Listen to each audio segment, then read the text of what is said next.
Oh, so I should be ready. Hey, everyone. Hey, ballers. Welcome to If These Balls Could Talk. This is Mark along with John and Pete.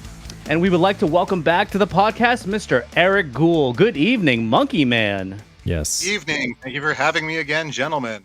For those that don't know, Monkey Man, by the way, that was his nickname because he's got those giant funky arms. And also my gamer tag. Yes, that's true. Yeah. Eric, how you been? That shit sticks.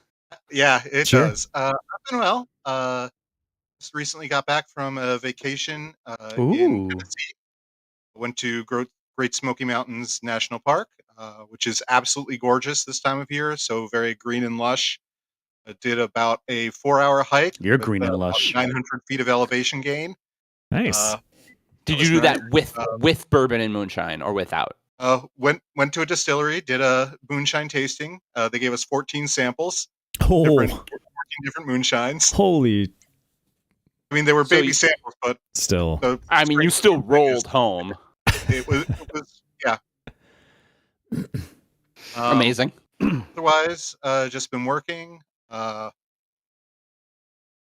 Hopefully, I'll get to go to some playoff hockey soon because the local team is in the AHL playoffs right now, facing the Hershey Bears. The Hershey Bears. I love the Ew. AHL team names. I gotta say though, guys, that's a questionable professional sports name. The Hershey Bears. Why? I You don't mean, want to be known as a bear? It sounds a little gross, honestly. You sound a little gross. You're thinking of Hershey Squirts. That's not the same thing as a bear. Hershey Squirts. Yeah, maybe it was between the Bears and the Squirts, and they chose Yeah, the it's Bears. close. Anyway, as a kind reminder, if you like what you hear or see, please like us or hit that subscribe button, or as Pete and John love to hear me say, tickle that little bell. Can I just say that I Cut love that it you just out. said, if you like what you hear, right after I said the phrase Hershey Squirts. Yes. If you want to hear more about Hershey Squirts, hit that subscribe button. John, how you been? The Rangers are winning. The Knicks are winning. The Yankees are winning. I'm doing great, man. Doing They great. didn't win today. Oh fuck! Ooh, and you know who they lost to? Shut up! Don't say it. Yeah, the Astros. Don't say it. Mm. They still got little tiny bite-sized Altuve who's having a They pretty do. good season. There's They like do. And he is. 161 games. One game doesn't matter, All the games matter, Pete, especially when you're on top. I suppose. That is New York sports at its finest, by the way, everyone, just so you know. I'm definitely into it when we're good. I'm into it when we're bad, too. I'm just less into it when we're Such bad. a typical fair weather New York sports fan. Hell New yeah. York sports. Into it when we're good. Yeah. I mean, thankfully the Giants season is over, so, you know. Oh, Jesus Christ. I don't have to think about that for just a little while longer. I heard an interesting comparison. The Knicks dropped their 2019 number one first round pick from Duke this year, and they're the best they've been in 10 years. And so the Giants just need to follow suit. Maybe Malik Neighbors will get like 1,800 yards and 20 touchdowns, and you'll be fine. Are you going to throw him the fucking ball, Pete? Do you want me to? I mean, you'll do better than Danny Dimes. Anyway, we Until I get hit digress. once, then I'm dead. We digress. Mark, Well, how- you're dead too. Mark, how are you doing? I was at a nice little house today with this young couple that I've been trying to find something with, and I think we're gonna get it. So fingers crossed. Hopefully I didn't just Right. jinx So you're myself. You're going to join a throuple? Is that what we're talking about? Yes, Is that I'm the secret joining a mission? throuple. He's gonna- that's not the secret mission. Today though, my secret 87 jobs kind of caught up with me. I was very behind with everything, and then the super secret mission today just put me even more further behind. It is totally my fault that we are starting late tonight, Yeah. but Everyone hopefully send Mark y'all nasty forgive letters. me. Hopefully y'all forgive me. Pete, how are you? Good. I went running today for 4 miles. It's the most I've done since Liam was born. And actually only the 3rd time I've ran since he was born. So it was nice to get out there, realize how out of shape It was I am. really nice out today. Yeah, it was perfect running weather, honestly, like mid 60s up in New Lebanon and a little breezy, but that's great for yeah. But yeah, doing good. Work is still busy, but we finally feel like we're catching up and not like drowning. with like 8 projects. We're down to like 1 or 2 projects now. So that's nice. Oh, it's good though. I mean, it's good to be busy. My dad always used to say, man, you know, it's good to be busy. You never want to not be busy.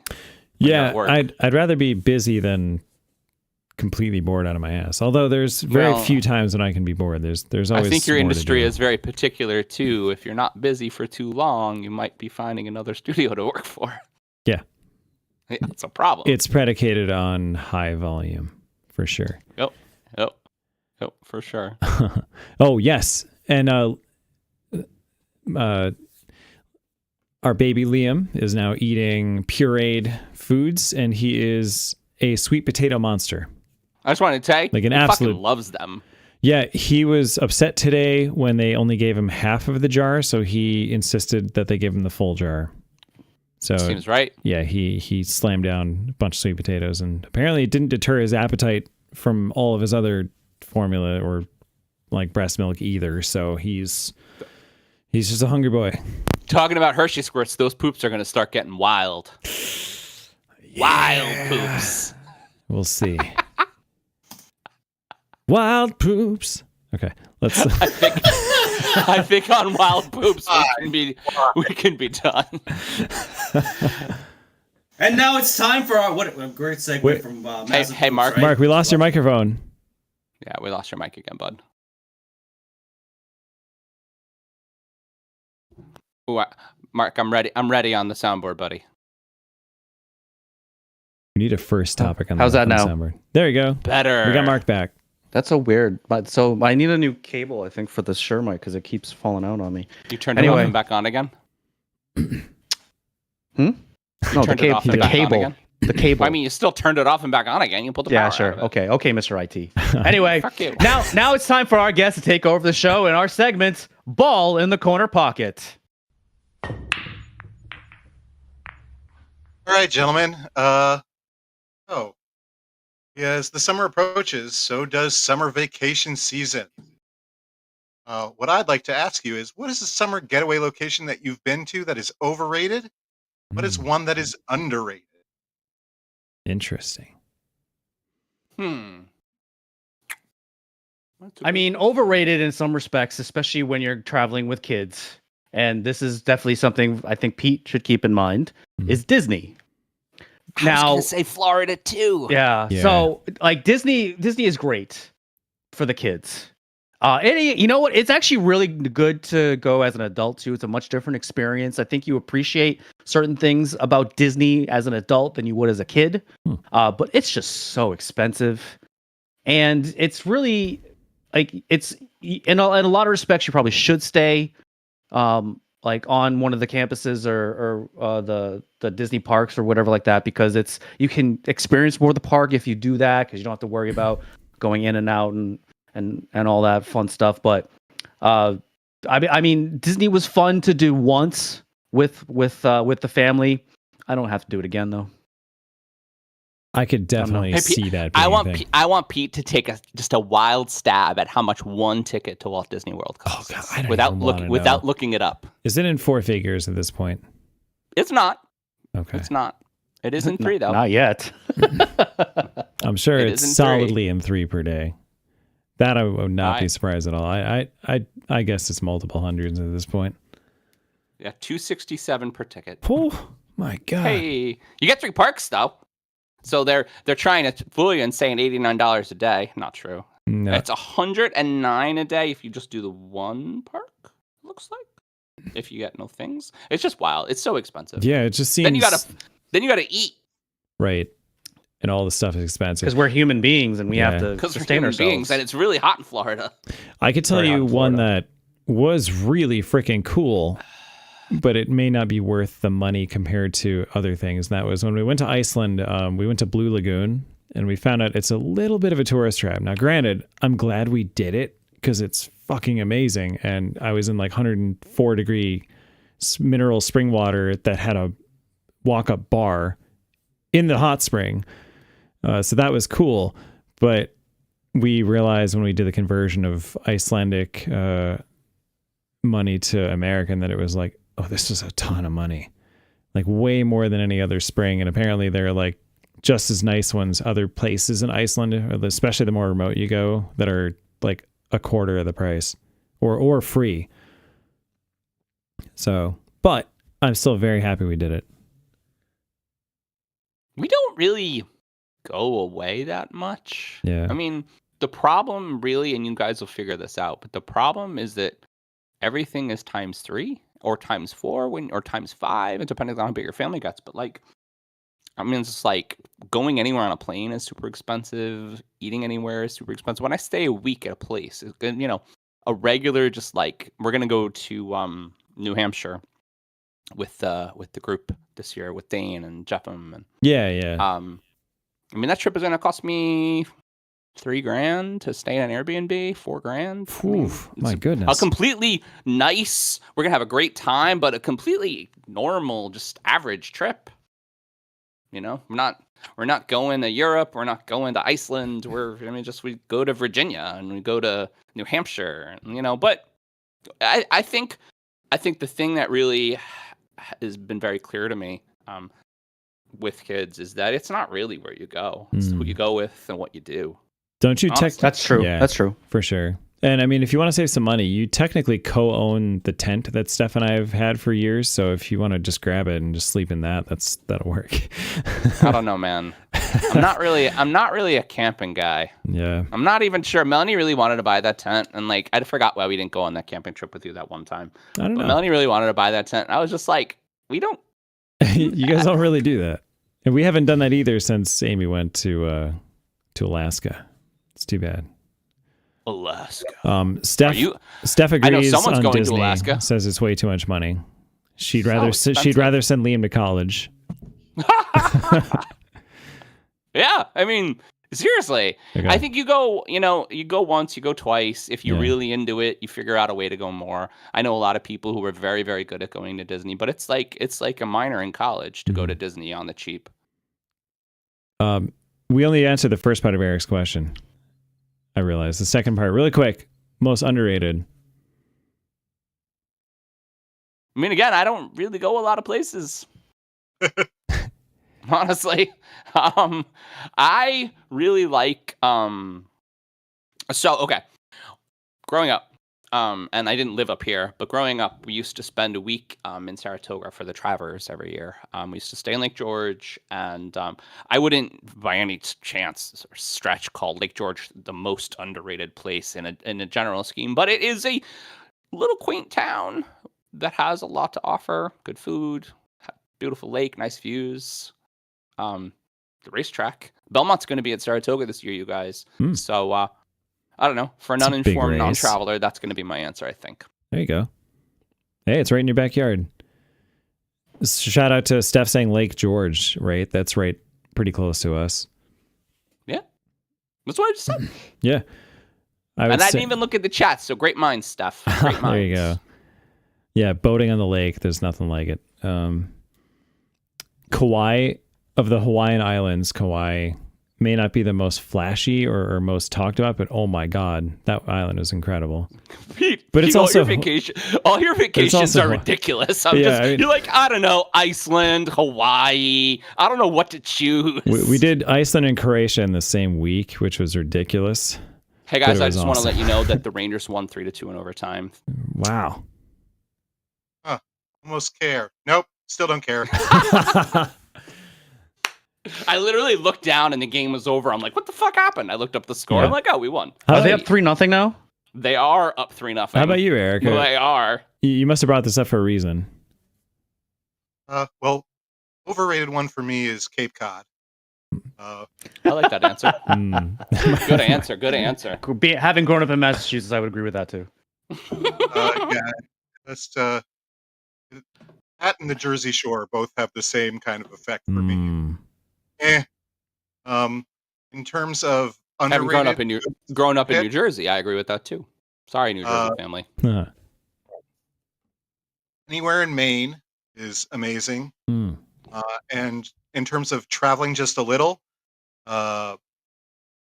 last year I went to St. John's, Newfoundland. Newfoundland is literally one of the most beautiful places on the planet I have ever seen.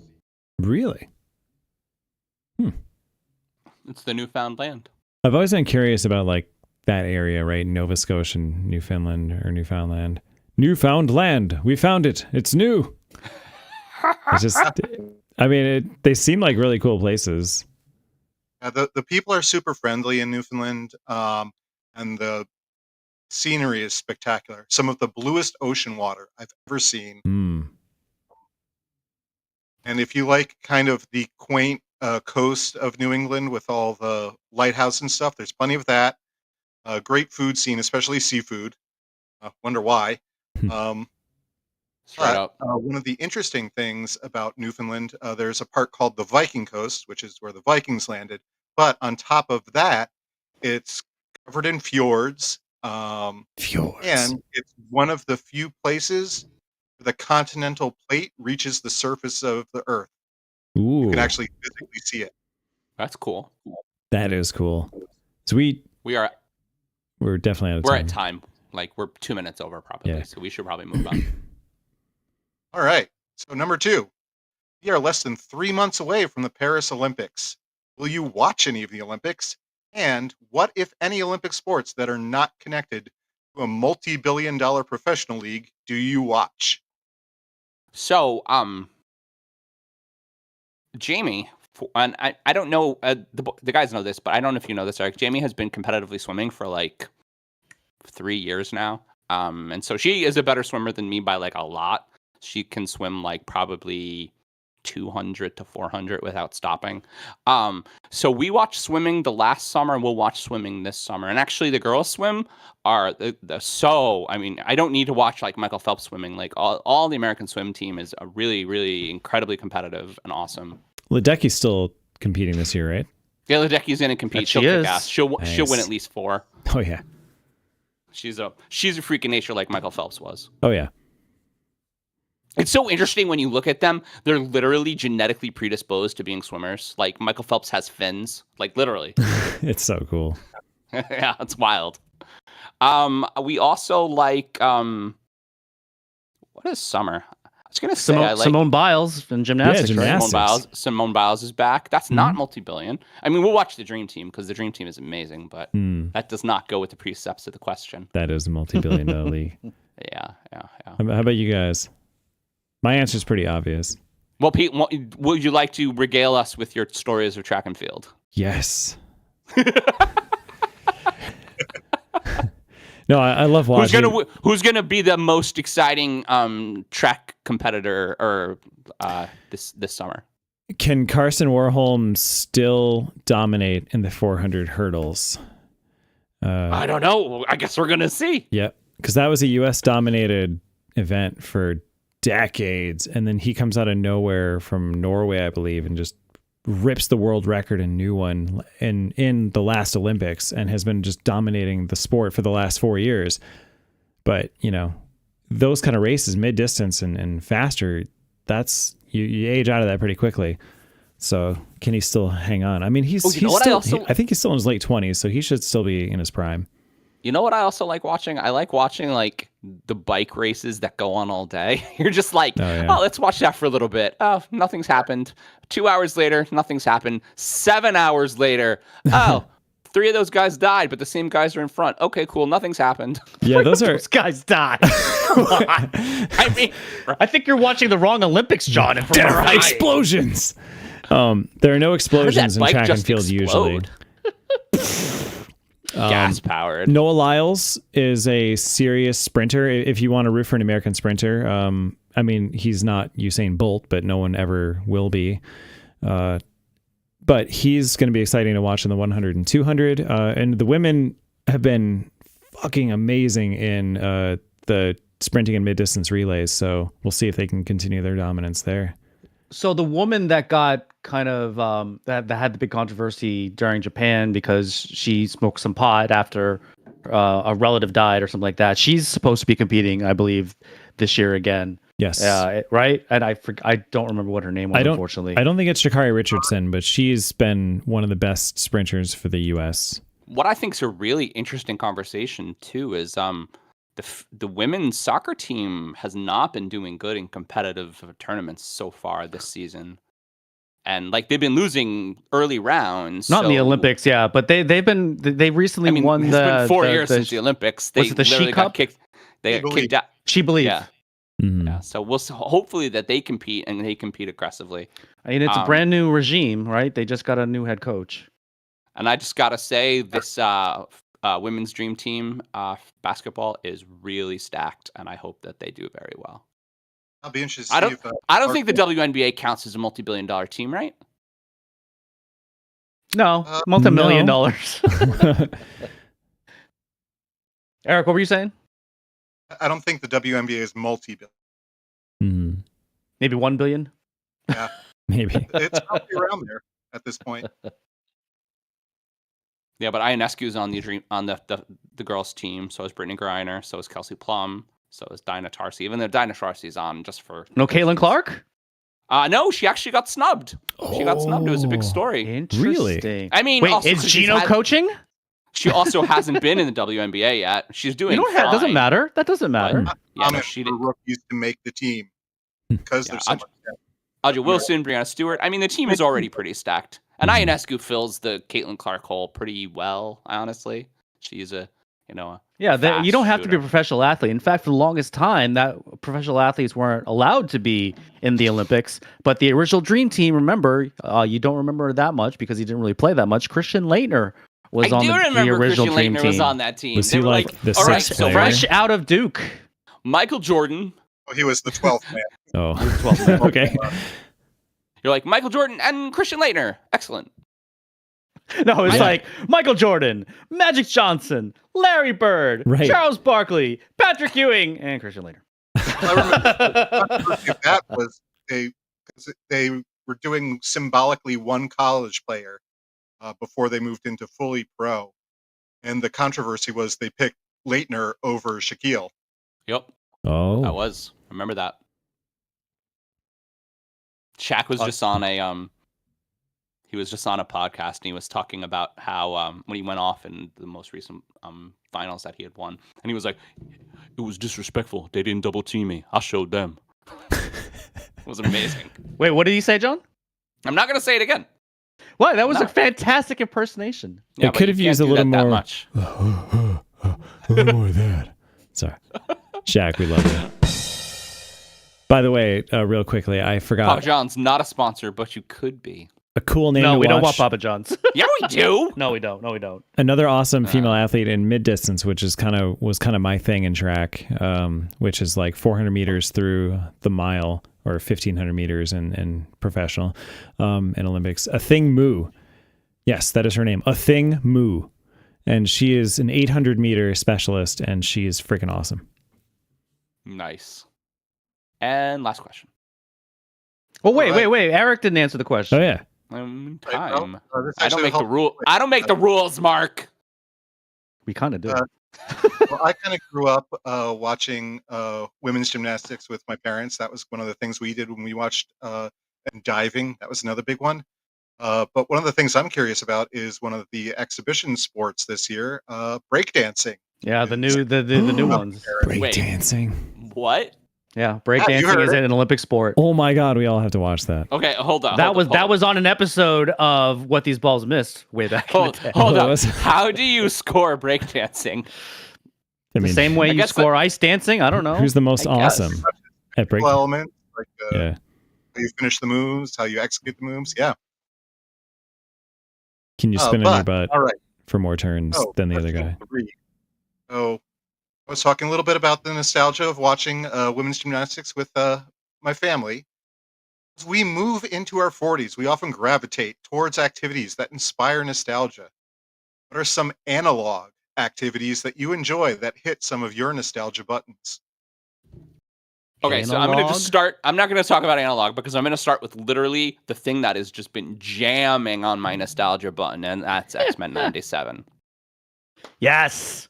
I mean, if you're going to 100%. talk about that, they literally, Kevin Feige in his office over the last 5 years had a break this in case of emergencies button, and it was X-Men the animated series. He literally had Bo DeMeo in a closet ready to save him, like Yeah. literally. And he was like, wow, We keep losing a shitload of money. I guess it's time for the X-Men. Yeah, Death Blossom button. That's what it fucking was. Eric, have you been Literally, watching? Yeah, he has. We talked about it. Nice. Are you caught up? He No, didn't I'm watch not yesterday's. He thought it was I'm not done. caught up either. Oh, I'm no, it's caught not up done either. yet. Oh, it gets better. Oh my god, this And episode worse. is ridiculous. Oh my we god, knew it it was coming. definitely pulls in your heartstrings. Like Yeah. this whole series. Oh my They- god. They adapted my favorite comic book that I've ever read. I don't know. Very That's well. a little bit of it. That's a little bit of a hint, Pete. Spoiler alert. He doesn't know what my favorite comic book was. I mean, we're in our 40s. It's everyone's favorite comic book. It was so good. It was so good. It was the one that had a hologram of Gambit on the cover. How freaking I know. awesome is that? I know. I remember I had it. I think I still have it. Even though Gambit was just kind of there in that comic. Analog nostalgia button. I really like. I used to. Okay, so Saratoga again. In the mornings when we got tables in Saratoga, we used to go really early. We still go really early to get tables, but we used to go really early. My mother and I, and we played Rummy 500 at about 7 a.m. for about 2 hours. Every day we went to Saratoga, we would play Rummy 500. I got really, really good at it. She never used to let me win. She still doesn't. But As far as you know. I literally all the time, I'm like, Jamie, you want to play some Rummy? She's like, I don't know. The idea of an analog game to people under the age of 15 is just like literally the dark ages. They're like, what are you talking about? Why don't we just do it on the tablet? I'm like, because It's more fun. Miniatures. I miss. What do you, how about you guys? I miss our board game nights. Yeah, well, Aw. pass the baby, man. Pass the baby. I'm ready. That would be the game. Wait, is that one of the games? Yeah. Yeah, it would be the game. Pass the That'd baby. be 100% of the night. Our friend Steve had a theory that he did when his son, who is now 2, was little, was he would invite his friends over, they would play board games, and if it wasn't your turn, you held the baby. So it literally was Pass the Baby. Yeah, literally was pass the baby. It was a game within the game. Game within the game. Don't drop the baby or you have to drink. We could ask Liam what he thinks about this, but he's passed out. If you drink, wouldn't you drop the baby more often then? Oh, yeah. Yeah, don't. That's the challenge. Nobody drunk holding baby, please. What about you, Eric? This does not sound like a good game for the baby. No. I have been playing a lot, and I do mean a lot, of Magic the Gathering live late. Ooh, that's a classic from the 90s. I literally was just looking at my Magic cards. They're literally right there. Nice. Do you remember? I don't know. I know Eric played with us. I don't know if Pete did. Freshman year, there was like a 3-month period where we got really into Magic, and like we drove over to Crossgates and we did a little deck draft. And Pat was like, "This is how Magic works," and we're like, "Okay." And yeah, we played Magic for like a little while. Some of those decks that I have are still from that time, for real. Very cool. Eric remembers. I saw him shake his head. I never played Magic, but my brother did a lot. But I remember playing, first time I played Magic, actually, Boy Scout summer camp. One of my scout leaders had some beta edition, including he had 2 decks that had Black Lotuses in. Oh, Nice. So for those that don't play Magic, what is it, Black Lotus? It is a super rare card that is now, if it's in even close to, actually, if it's in lightly played condition, it's worth 6 figures. Are you serious? Yeah, So I'm yeah. dead serious. I remember when that was worth Wow. $400 about 30 years ago, and even then people thought it was a big deal. What's that, Eric? Mint condition is now approaching the $500,000 mark. Oh Oof. my god. Damn. That's wild.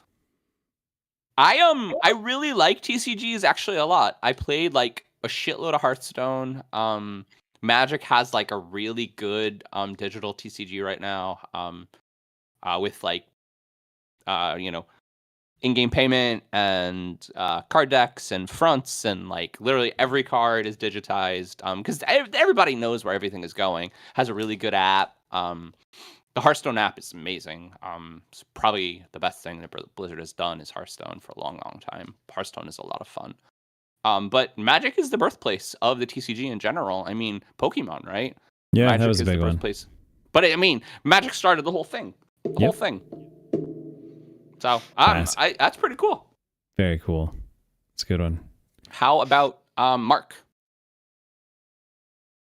I mean, I guess back in the day we played awful lot of spades. That was definitely something that's something I've been trying to get back into. I think. Mark, did you play with us when we got really into spades sophomore year? I think so. We played a shitload of spades and hearts for like 6 months. So many spades, so much spades. That was fun. That was those are fun times. Although you need a boatload of people to to still play that, and most everyone I know has kids, and the kids are just terrible spades players. You're terrible at this. Although I do have an opportunity to play cribbage every now and again with a couple friends. Quidditch? No. Cribbage. Cribbage. He's not a wizard, Pete. You holding out on us with these flying brooms? What's going on? Maybe that's a secret mission. Yeah. Are you a wizard, Harry? Yes. A wizard, Daddy. All right, gentlemen, shall we kick off this shindig? Let's do it. Yeah, that's a good stop. Before we get going, we'd like to thank our fake sponsor, Blitz Burgers. Yes, I'm putting in fake sponsors now so we don't get sued. Hungry for victory? Grab a Blitz burger. Does that make you nervous? Yeah, a little bit. Anyway, hungry for a victory? Grab a Blitz burger. Each burger is stacked with our secret sauce and the freshest ingredients. Blitz burgers, fueling fans and champions alike. Like Ukka-Pekka Luukkonen. Maybe. Oh, that sounds like a first topic.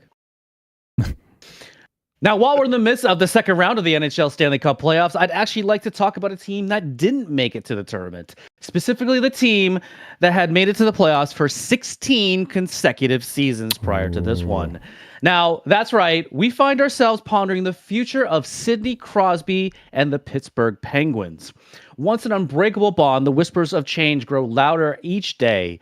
And while Crosby remains a top-tier player, the Penguins may be inching towards a rebuild that could see them parting ways with their veteran stars. Now, Crosby's legendary status will always be honored, but it might be time for both to craft new legacies apart. So, everyone, is it time to turn the page for the Penguins and Sidney Crosby? I think the rebuild in the NHL is completely acceptable. I mean, and I think it's something that everybody does. Everybody tanks and everybody tries to win the lottery. San Jose Sharks, congratulations this year. You've won the lottery, right? I don't know. Don't the Sabres win the lottery every year? No, they lose the lottery every year. They did. Well, they wanted to get Dahlin, but, Yeah. they just also didn't have coaches. Let's see how that's going. They didn't have, I mean, Dahlin's great, but the other, 20 people you need on a roster weren't great, or the coach. Well, you need 100. I mean, in the modern NHL, you need a 100-point scorer. You just do. Yeah, Dahlin's a defenseman. There is no two ways about that. If you're not scoring 5 a game, then you're not winning. And the Rangers sucked until Panarin showed up, and Panarin is a beast. I mean, right? Are we able to talk about the Rangers during this topic, or are you going to bring them up later? This is a pit. I did not bring up the Rangers. I do not. Okay, have a Rangers. I do not have a Rangers topic. That's a good franchise that has done a very successful rebuild, and they were the number 1 seed in the playoffs, President's Trophy winner, and up 3-0 in the semifinals. As you announced, they're up 3-0. Now they're going to have a very long wait for the next round, so that could be a little. Somewhat of a detriment. I mean, they still got to win one more. Mark, don't put the whammy on them yet. We'll see what happens. Eric, what about you? What are your thoughts? This is technically your home team. Yeah. What? Eric, repeat that. Go for it, Eric. I just said, let's put the whammy on them. They're headed to the next round. All right, continue. Shut up. So what about your Penguins though? Crosby's played since what, 2004? Do you feel like, are you getting bored with it? Are you ready to move on? First off, Mark, screw you for asking this question. No. Is he still called Sid the Kid, by the way? Sid the middle-aged man. I don't think that Crosby doesn't want to leave. Okay. And Penguins owe him whatever he desires. He is the captain until he says he's not the captain. He's still a top 50 Corsi player. He's still over a point per game production. One of the Wow. best best two-way centermen in the NHL, period. So he's still an important building block. Do they need some maybe higher points producers? Maybe, but I don't think Crosby is the one to get rid of. Might be time to move on from Malkin. I'm not sure how I feel about the Carlson experiment. I realize that generally a first year with a defenseman doesn't go well. In all honesty, it's just not the way that the things work in NHL when you're adding a new top line defenseman. It takes time to really build that chemistry. So let's see one more year on that, but I'm definitely not sold on it yet. It hurt like heck getting rid of Gensel and moving on from him because I absolutely loved Jake Gensel. But the draft capital that we got in exchange, we needed it because we had mortgaged our draft capital for so many years, chasing cups one after another. I mean, they're one of the last teams to repeat as cup champions. That's true. Doesn't happen Yeah. in modern NHL. It's tough to repeat. That is a truth fact. In an absolute slog of the NHL playoffs, that is the Stanley Cup playoffs. We're talking for over a month of playoff hockey. If you do that in back-to-back years, that's amazing. Yeah. So often you see teams, they get the NHL, they get the Stanley Cup, or they get to the Cup Finals. They might make the playoffs next year, but by the time they're eliminated, usually or relatively early on, they look absolutely gassed. Yeah. But yes, I do think it is time probably for sell off some of the parts. But keep Crosby.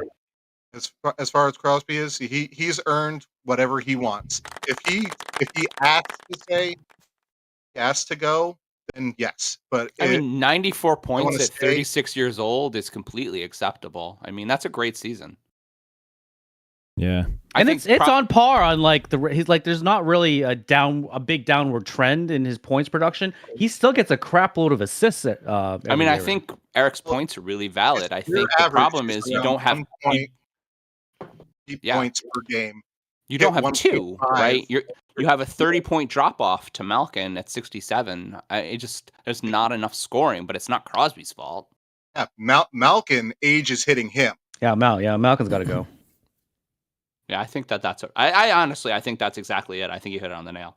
And I mean that's the thing that the Sabres are seeing. The Sabres have a bunch of 50 and 60-point scorers, and they were terrible.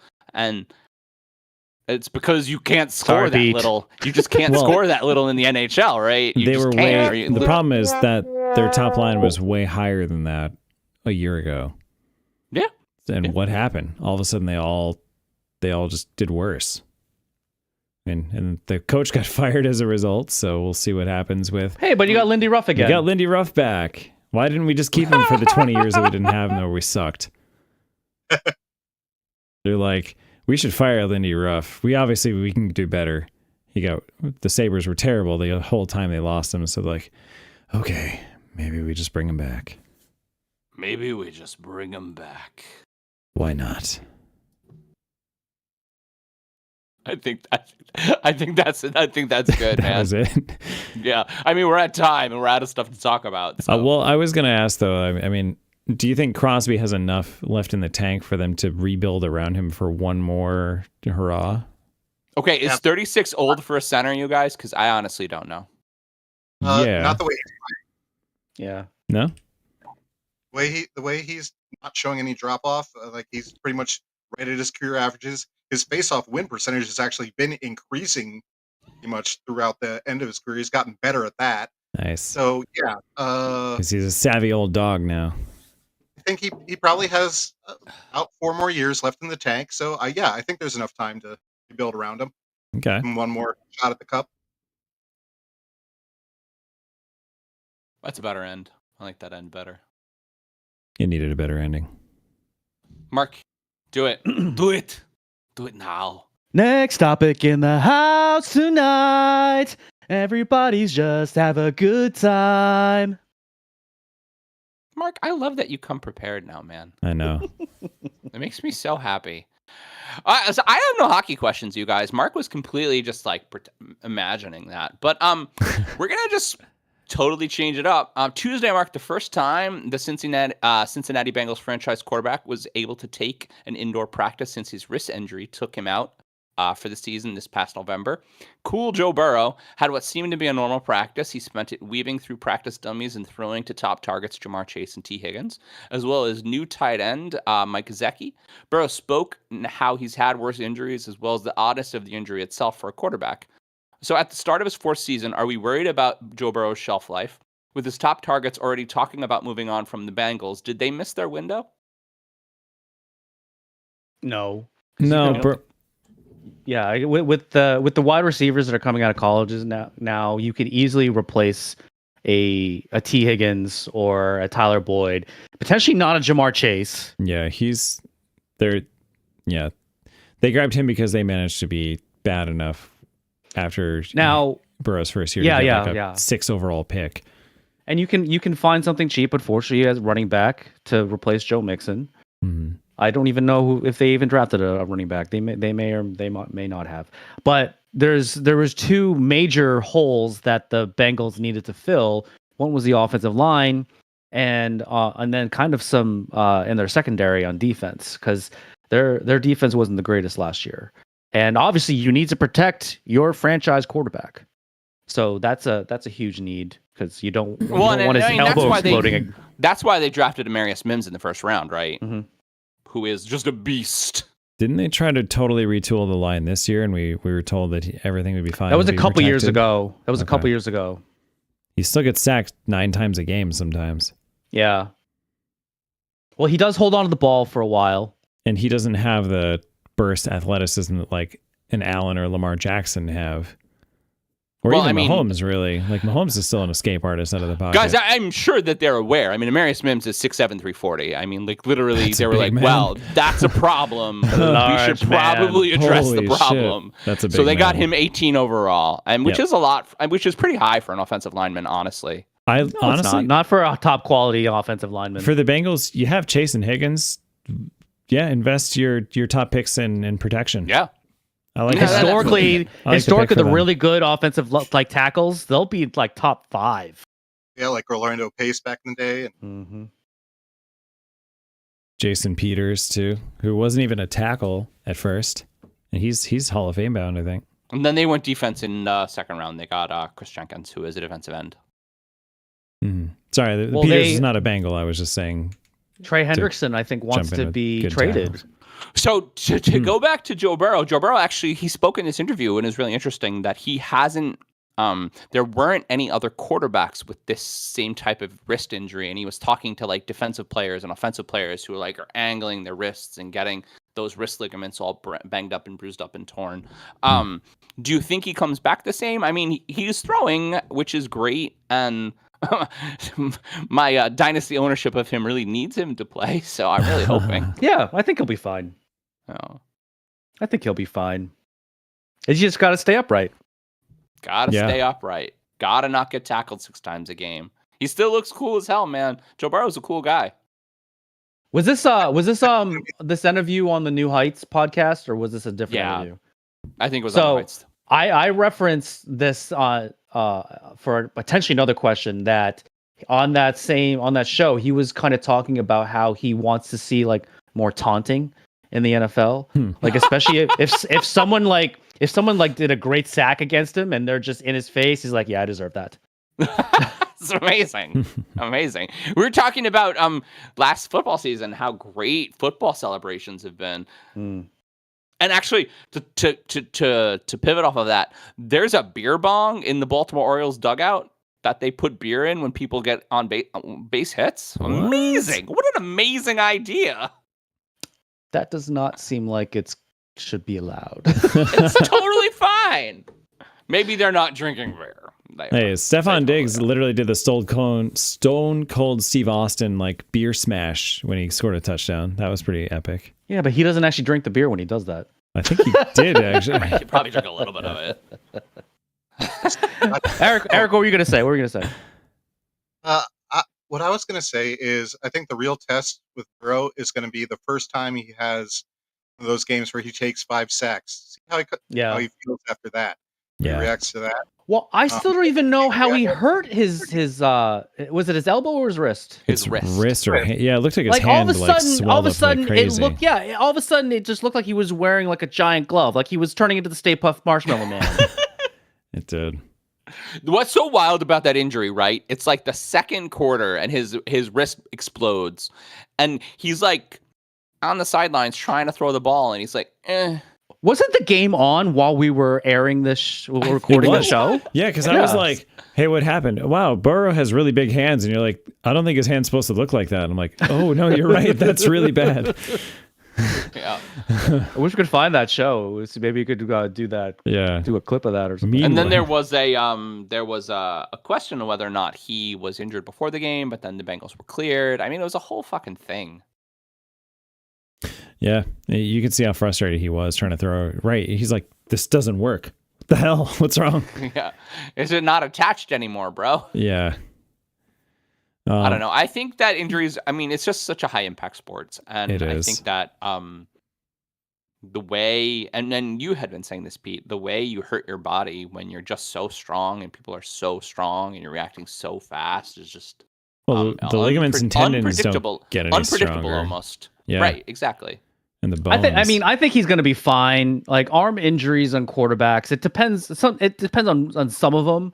But that one, a wrist probably wouldn't be so bad. If it was like a knee, that would make him a wobbly, like a baby deer or something like that. Then that's a little different because you're being chased down by 300-pound linemen, and if you're a very angry man, so you want to have full confidence in your legs to be able to escape that. But I don't see a problem with his wrist. Yeah. To Eric's point, I think as long as this freakishly doesn't happen again.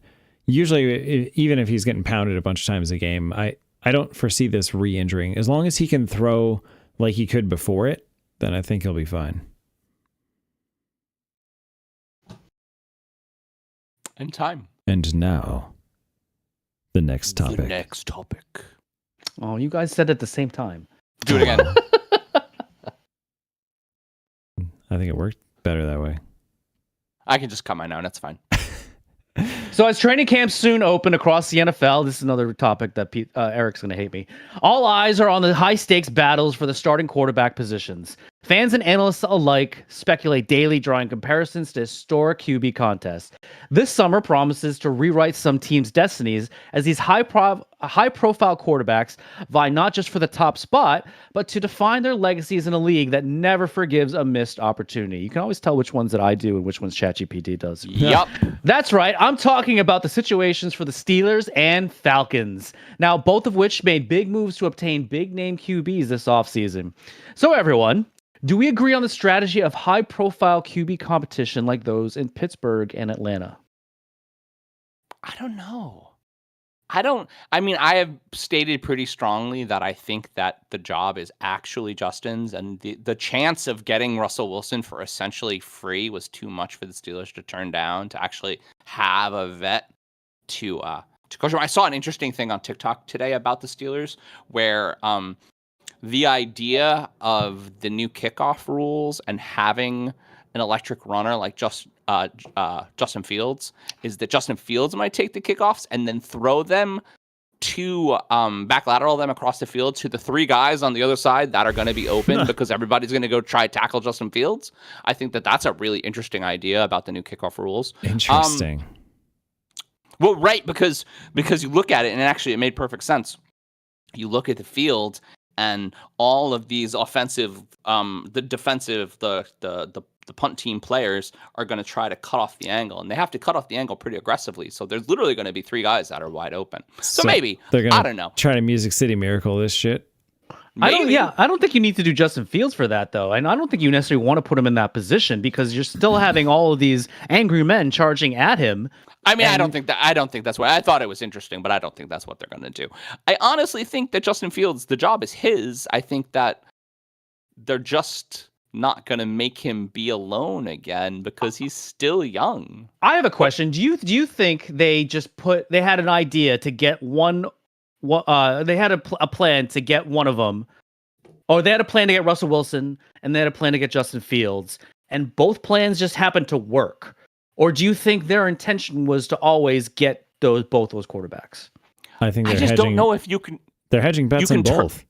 Yeah, exactly. But I don't think that a team with a need for a quarterback, which the Steelers clearly had, could turn down Russell Wilson for essentially free.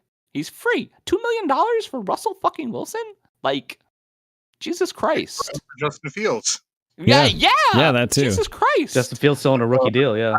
That You guys is, are thanks to the you guys con are in artist. such a good position with essentially the best coach in the NFL. Yeah. The only question that I have about the Steelers, honestly, is the skill positions are Skill still a little players, weak. yeah.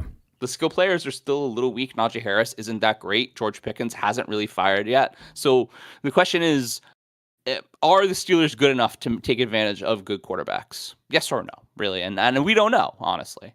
Eric, this is your Eric? team? Yeah. Yeah, this is your team. I want to know who you think is going to come out of week 1 as your starter, and who do you feel is going to be the long term? I fully believe that Russell Wilson's going to be the week 1 starter. I agree.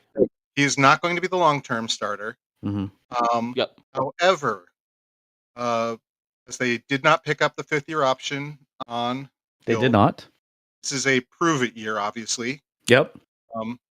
I believe they are, unless the wheels completely fall off with Russell Wilson, they're going to keep him in as long as they can and see if they can get Justin Fields below that 51% number and keep it at a 6th-rounder. That's Because true. If they can do that, they've basically got 2 quarterbacks for free. Mm-hmm. Yeah. Now, that being said, I'm not as worried about the skill positions. I am worried about Arthur Smith as an offensive coordinator. This man couldn't figure out how to use Bijan Robinson. Yeah.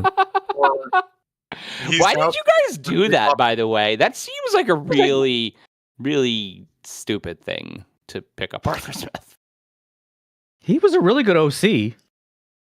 On the fucking And then he Falcons? forgot it all. No. On the who was he OC of before the Falcons? Was it the Titans? Yeah, Titans. He Yeah. he rebirthed Tannehill, but then somehow on the Falcons he forgot what offense was about. So I don't know which Arthur Smith we're going to get. Are we going to get the one Right. who was just OC, or for some reason the one who forgot how to use offensive weapons? So I have to blame Arthur Smith for my Kyle Pitts trade up being a bad move. Yeah, that's who has been his That's coach. Definitely what you should do, Okay. Pete. You never know. There might be a resurgence. Who's the Falcons head coach again? Anyone Oh, know? I forget who it is now. Honestly. Pete, I really hope that year 4 Kyle Pitts works out for you, man. I really Can't do. be as bad as last year. I really hope. So it's really funny about what Pete is talking about, Raheem and we've Morris. talked about it before. Mm. What's really funny about it, though, is I had the same feelings about Rashad Penny before the Seahawks decided to burn him with fire and give him away for free. And I kept keeping him, and I kept keeping him. He's gonna fire this year. He's totally gonna fire. He's so electric. But Pitts did fire his rookie year. He had one of the best. He had the best tight end rookie season ever. He had over 1,000 yards. But he's still on the fucking Falcons, Pete. I know. The problem is He's year 2 and 3 still on were the- not good. He's still on the Falcons. They just. I really hope that the Falcons work out. I hope Kirk Cousins saves the day. I hope Michael Penix Jr. likes watching. I mean, I just hope it works. I really do. Mark's talking I about think one of We the lost oddest Mark. things about the pick selection was the fact that not that they picked a quarterback, which was a head scratcher enough, picking a quarterback in the first round. Oh my God. Yeah. Picking the oldest of Yeah. the talented Yeah. quarterbacks. Yeah. Basically sit So bad. for how many years? How many years of his prime are going to be left by the time? I mean, they have Cousins Yeah, he's for going to be in guaranteed his money for upper the next 4 20s years. by the time Cousins is done. Maybe Well, it's a Jordan late. Love. It's a Jordan Love situation, really, when you think about it. It might not be. I mean, there was an interesting point brought up last time that maybe Cousins isn't completely healthy from his ACL injury. It's very possible. Maybe. Why did They threw an awful lot of money at him for somebody who's not healthy. Hey, no one ever said this was a smart idea. Somebody's gonna get fired, man. And we're out of time. So I was trying to word my next topic. Your next. My next topic. Next topic. Yeah. Won't I have to wait for it? You don't have to use that. Just came out. All right. We'd like to thank our another fake sponsor, Aqua Pulse Water Filters. Stay hydrated with the pure taste of victory using Aqua Pulse water filters. Our advanced filtration technology ensures that every sip is crisp, clean, and clear. Aqua Pulse. Hydrate like a pro. And like a pro. Any So potential... big news. Oh, sorry. I was going to say any... Sorry. Go ahead, Mark. So big news in the medical field came out as Steward Healthcare declared bankruptcy. Now, the giant conglomerate owns 30 hospitals nationwide and about 9 in the Northeast alone. Now, this news came as a huge surprise, especially after the board came away with massive bonuses and a fleet full of yachts after a couple years ago. So now I'm being a little dramatic on that, but some of them did buy like these massive boats. So now the future of these hospitals is up in the air, but thankfully the services provided have not been suspended at this time. Now, as a whole, hospitals have become such a big business, just like most things, and there's definitely that same mantra of profits over everything else. So everyone, do changes need to be made to hospital operations and board members after Steward Healthcare declares bankruptcy? And is there anything that can be done to prevent corporate greed? No, next topic. Not without fundamental government change. Peter, are you proud of me? There. Thanks, John. I mean, seriously, how does this happen? How is there no regulation against what this board just did? Because Bernie Sanders didn't get the Democratic nominee in 2016 or 2020. I mean, Nixon in the 70s saying that, yes, I want for-profit healthcare. Oh, yeah. Well, I mean, yeah, if you want to go that far, but yeah. But I mean, for-profit healthcare is a real problem, honestly. Yeah. And I guess the fact of it is that, and healthcare it makes the question hard, obviously, because it brings up like the ethical and moral boundaries of like the difference between capitalism and just like not socialism. Well, there's so much money in healthcare now, like, right? The fact of it is that if you make it a business, then they're going to make it a business. Mm-hmm. I don't know. I don't know the story, honestly. And I could, the research department could figure it out, but I think the real problem when it comes down to it is that nobody's really watching, and the regular person doesn't care enough, right? The thing that blew my mind when I read this story was seeing that, like, yes, I'm used to now for-profit like health insurance companies. But in Pennsylvania, hospitals have to be nonprofit. So to see a for-profit hospital, I was like, what the F is this? It's like, that's even a different bridge, even of health. Yeah, back in the day when our parents were younger, most hospitals were not for-profit. They were just a service to the citizens. But now, big business was slowly like buying all these. Now, my mother was a registered nurse for so many years. It used to be a not-profit, and then they got taken over by one business, and then they got taken over by another business, and then they got taken over by another business. By the way, that hospital does not exist anymore. Wow. Now it's for kind of other reasons, because there was a flood. I mean, I think this brings up an opportunity too to talk about the unbelievable amount of inflation in the last 2 years, let's say. I mean, I had a significant amount of raises in the last 2 years, and I still am struggling. I think that groceries are up 20%. I think everything's up 20%. And so the fact of it is that everything is not up 20%. I would beg to differ. It might be it might be up, but the problem is 20%. It's a few of those key essentials that a lot of people are getting all the time that are up, and so that certainly hurts. Let's simplify. How much are you paying? Do you eat lunch out, Mark? No. You don't eat lunch out? Okay. So I don't eat lunch out a lot, but when I eat lunch out, I eat. It's essentially $17 now when I go out for lunch at work. Okay. And Yeah, I that sounds remember about right. very clearly. What kind of lunch is this? This is like a salad and a sandwich, like a salad and a half a Like sandwich. like at a cafeteria that you're No, like at a restaurant, but like at a not. restaurant. Okay. I don't have a beer. I don't have an appetizer. $17 for like an entree and a soda. And I remember it costing $10, which honestly is about 20%. So I don't really remember $10. I 100% do because I've, you know. Oh, by the But way, anyway. us majors would argue that is more than 20%. Sure. What I'm saying is, more, I used to pay $800 for groceries a month, and now I spend $12. I mean, costs are up. There is no debating. Absolutely. Costs are up. Absolutely. And I think that what we're seeing, and my point is, what we're seeing is businesses that are not run well are going bankrupt. Right? Yeah. I think it's a little bit more than that. And it's happening in every industry. But it's a little bit more than that, because this is another thing that's not exactly helping inflation. You have to now granted, there were shortages of certain things. There were supply chain issues, so costs had to go up. Did the costs ever go down from that? No. Because why would the costs go down? Because we live in America. When businesses realize that this country is willing to pay a certain amount for their good or services, that number does not go down. Remember when gas prices initially went up and all of a sudden there were delivery fees because, we have to pay for the gas because it's so high. Did those ever go away when gas went down? Remember when no one was driving and gas was in the $2 and then it went up to over $4 and now it's in the $3s and we feel really blessed that it's in the $3s. I know, we feel blessed as in the $3s. Although I have an EV, I don't have an idea how much gas is. 87. 89 cents. Yeah.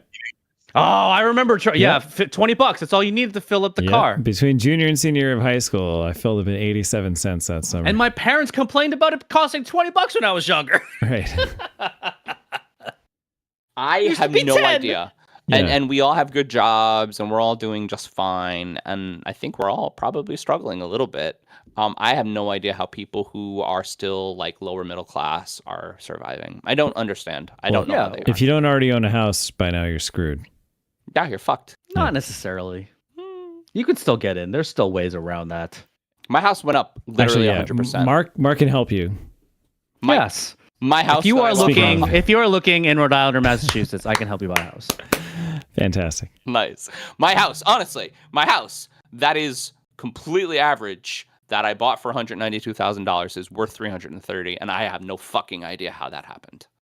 And the problem with that is, business. Look, John, your house is worth $100,000 more than you paid for it. Well, fuck me, because an upgrade is in the sevens. Sevens for space and quality. And so there's nothing I can do. I could find you something cheaper than $7.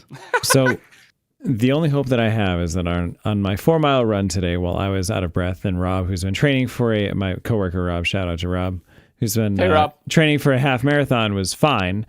Hey Rob, you want to be on the show? Yeah, he might. Yeah, Rob, you should be on the show in a few weeks. If he hears any bird outside, he can tell you exactly what it is. What? Yeah. I want him on the show right now. He's the bird guru. And he's an amazing compositor. Anyway, get to your point, because we literally totally disrupted you. But we were talking about housing prices and stuff, and he was like, hey, or just this kind of thing in general. And he's like, these generations are getting screwed. And he pointed out, later generation even worse. He's like, something's going to give. Like, bubble's going to burst. And when it does, the bigger the bubble is, the uglier it gets. We've seen it happen before, and this might be the biggest bubble that we've seen. It could get ugly. But it always gets worse before it gets better. And maybe this time it doesn't. I just hope that darkest finally, timeline. Right. Maybe this time, speaking like from the perspective of Charlie Brown, going to try to kick the football from Lucy, that maybe this time we'll learn something. No. Nope. No. We don't learn. We don't learn in America, Pete. End time. Sorry, guys. I don't make the rules. Again, this is our podcast. You make the rules. Do you have one, Mark? Because I got one. No, you go, because I have a whole list that I can use whenever. All right, this just popped in my head. Ready? Hey guys, Next topic. I'm your fire. It's your desire. Are we only on question 3? I just want to make. Is this really what's happening at 11 o'clock? Well, we're on your question. We're on question 3. 4 now. Question 4. Oh yeah, right. Question 4. Jesus Christ, we're doing so badly. Sorry. No, Sorry. wait, no. This is topic number 6. No. Yes. I've gone Because through 3 topics. Okay. Then you skipped me because I have only Did I? asked. Yeah, I only That asked may one be a possibility. I Oh, get very no. excited. One, I get very only asked excited. One question. Oh, then you should go twice. 2 in a row. Just reorder when you edit the show. Just reorder the topics. So it doesn't look like I am skipped you. definitely not doing that. Just FYI, 100% not doing that. You realize this is an opportunity to redeem ourselves for Ghostbusters 2. Yeah, that's true. Very true. Well, all right. So Mark did a depressing topic, so I'm going to do a somewhat depressing topic. Oh, I have one even more depressing. In our continued coverage of sports gambling, 2 Ohio state lawmakers are asking Major League Baseball Commissioner to lift the ban on Pete Rose from entering the Baseball Hall of Fame. Bill Seitz, a Republican, stated, from the standpoint of talent in the game, there's nobody better, period. And went on to call baseball hypocritical, holding this against Rose compared to how much it's currently invested in sports betting operations. So, does Pete Rose belong in the Baseball Hall of Fame now that the world has moved on from gangster bookies and back alley bets? What needs to change to open the door for maybe the best pure hitter to ever play the game? I mean, yeah, he is the all-time hits leader. He obviously deserves to be in the Hall of Fame. And did he, while betting was and is still illegal for major league players or coaches to do, then I mean it's still a no-no. And for whatever reason, it's one of the big no-nos in baseball, just like taking steroids, or at least getting caught taking steroids. Well, because the game has to be pure, right? The game has to be pure. I mean, you can do all sorts of other things that I won't mention because John will cancel me if I say what they actually are.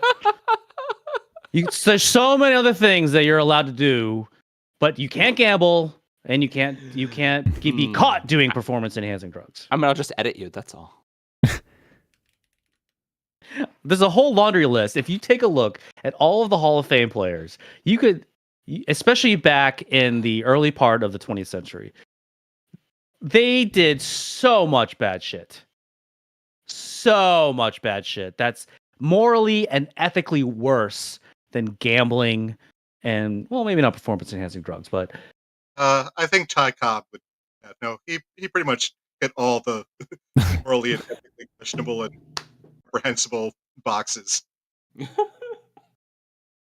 mean, I think, though, what we have to focus on is that, and this politician, he made the point, and I think it's accurate, that FanDuel and DraftKings... oh my God, it's so hypocritical. It's so hypocritical. They're so in bed with every sports organization. We can get our cut. One. You can't get yours. And what Mark brought up last week is when you think about it, NCAA just got slammed for this. Yeah. Like, slammed for it. The many, many years of saying, you athletes, you can't make any money on your performances. That's our money. And a judge was literally just like, that's kind of fucked up, you guys. You probably need to I think that's what he actually said in the ruling. This is completely fucked up. That's in the court transcript, yes. Right. I mean, that all law is about precedent, and I mean that's a precedent for literally everything that's wrong with every sport ever. I don't know. Now, to answer your question, do I think Pete Rose needs to be in the Hall of Fame? Yes, because in all seriousness, what he did, the gambling that he did, he never gambled on the Reds. He was always gambling on other stuff that he was not involved with. So, in all seriousness, what's the harm with that? Well, because gambling in the 1960s and 70s and or 50s, whatever, it's different than it is now. Is it? I mean it is 100% different. You need like a bookie that had the... All sports gambling was done by the mob. So? And sports How books is- were actually physical Oh, and so books it's okay that a because bookie had. DraftKings pays taxes. That it's all of a sudden it's okay now. Please. I mean, I'm not saying it's okay, but that's why it's okay now, and it wasn't that. Absolutely, that's why it's okay now. There was a. So you're saying for-profit organizations should pay taxes? Interesting concept.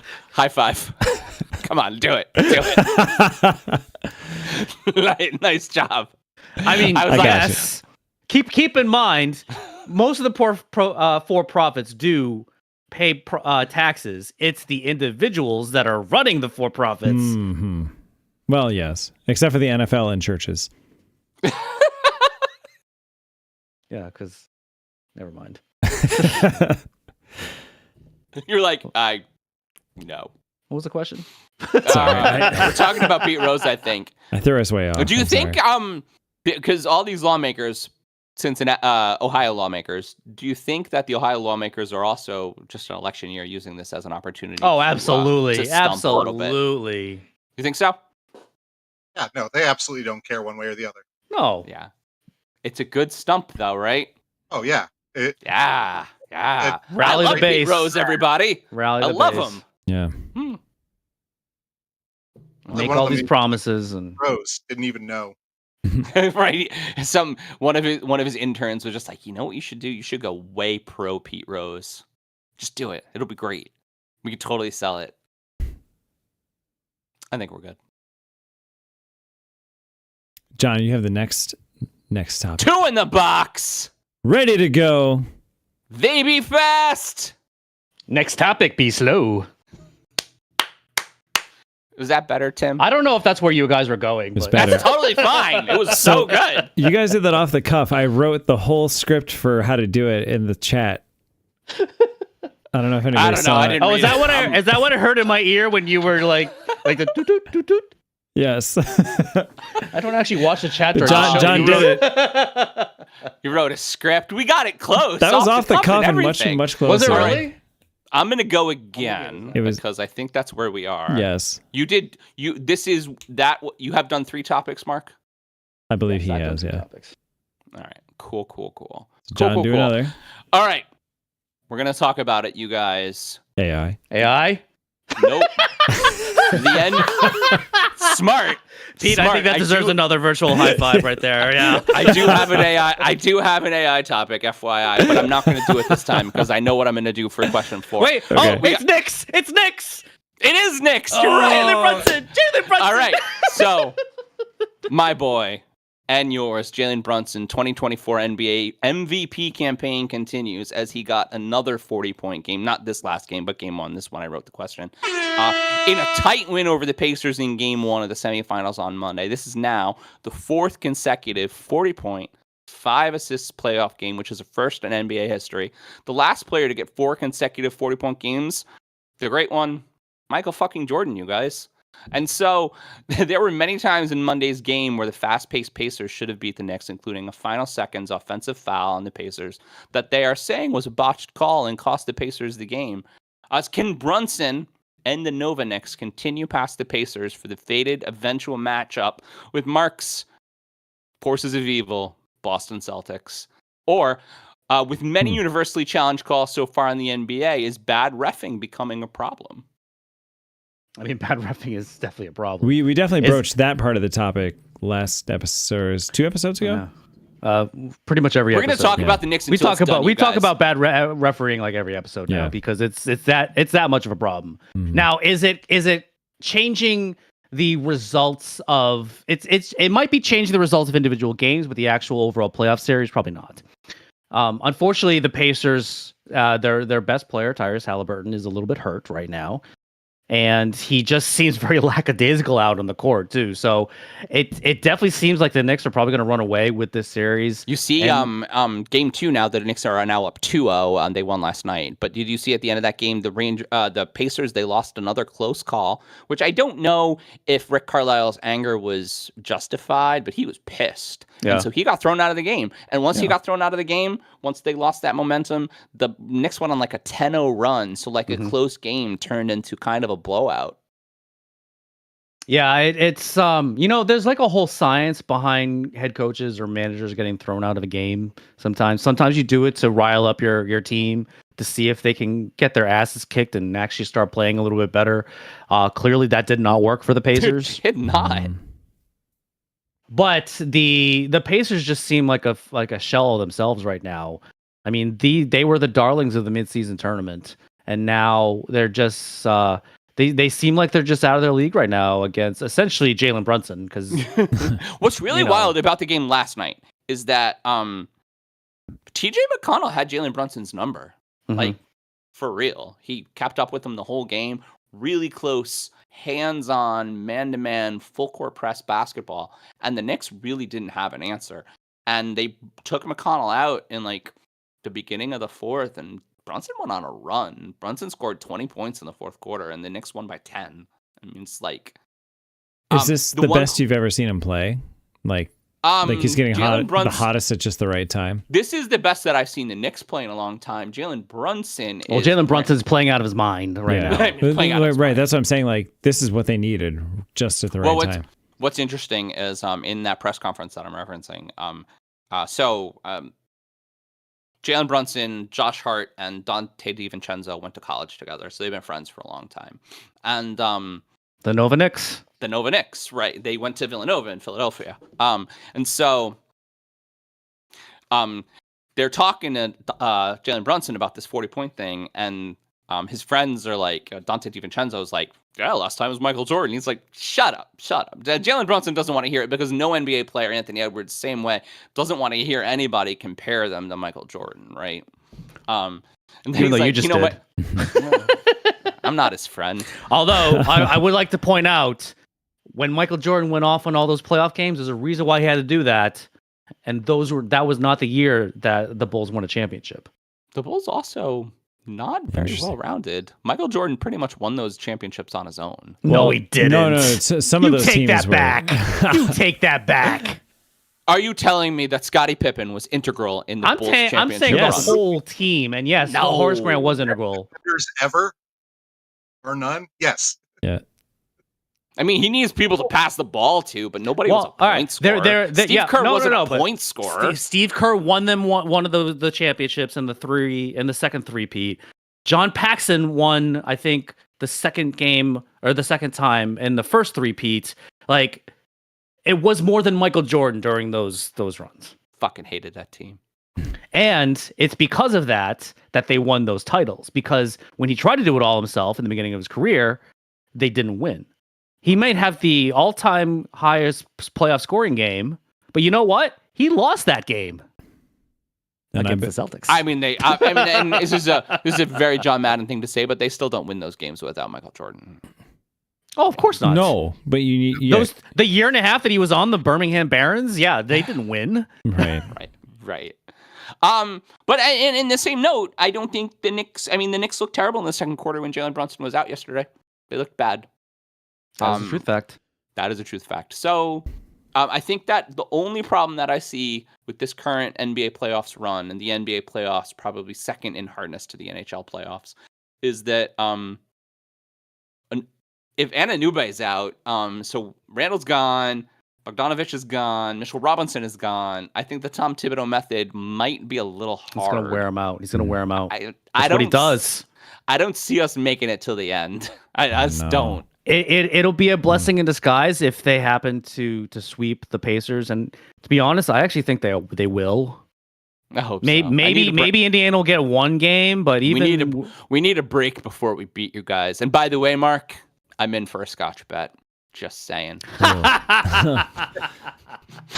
So I think the Cavs and the Celtics are going to go 6 games, but I think the Knicks are probably going to win either 4 or 5.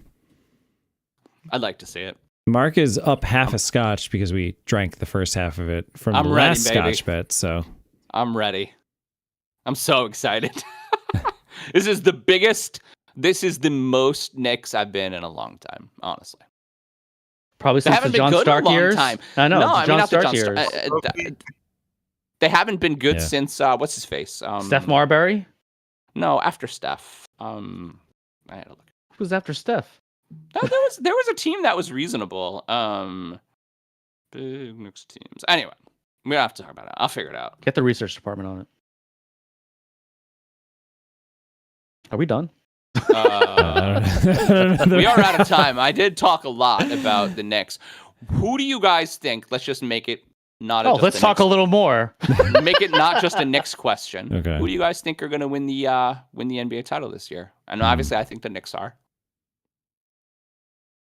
I have no horse in this race, so I'm going to say go Knicks. I got you, John. Fuck yeah. I don't know, but my prediction of the Celtics and Timberwolves is in the finals that I said a while ago is looking really good because the Timberwolves are making the Nuggets look like children right now. Oh, the Interesting. Timberwolves look so good. Mhm. I'm so frightened of them. Actually, that would be a fun team to root for just to go. You want to know what's wild? You want to know what's wild though? Everybody's sleeping on Oklahoma, Oklahoma City. Hold on, Eric just no, said something. too but I young. missed it. Too young. What'd you say, Eric? Oh, you're out, buddy. Oh no. Oh no, we can't hear him. Not at all. Here There it we is. go.